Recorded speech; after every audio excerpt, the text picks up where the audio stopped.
Hello అందరికీ, boneless chicken చూసారు కానీ ముళ్ళు లేని చేపలను ఎప్పుడైనా చూసారా? నేనైతే ఫస్ట్ టైం అండి చూడటం. మీరు ఒకవేళ చూసుంటే కామెంట్ చేయండి.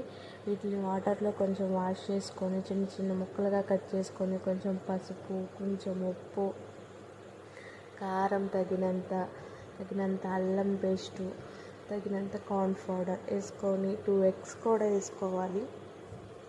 వేసుకొని బాగా కలుపుకొని పక్కన పెట్టుకోవాలి. పక్కనే స్టవ్ మీద ప్యాన్ పెట్టుకొని కొంచెం ఆయిల్ పోసుకొని అదంతా హీట్ అయిన తర్వాత ఇవి పక్కన పెట్టుకున్నాం కదా అన్నీ కలుపుకొని దాంట్లో ఫ్రై చేసుకోవాలి. ఇవి గుచ్చుకుంటాయి అని బాధపడాల్సిన అవసరం లేదండి. అసలు ముళ్ళు అంటే ఉండవు వీటిలలో. చిన్నపిల్లల కాడ నుంచి పెద్దవాళ్ళ దాకా తినవచ్చు. చాలామందికి చేపలు అంటే ఇష్టం కానీ అమ్మ ముళ్ళులు గుచ్చుకుంటాయేమో అని భయపడతారు. అది ఏమి ఉండదండి, అందరు తినచ్చు. ఈ వీడియో నచ్చినట్లయితే లైక్ చేయండి, షేర్ చేయండి, సబ్స్క్రైబ్ చేసుకోండి.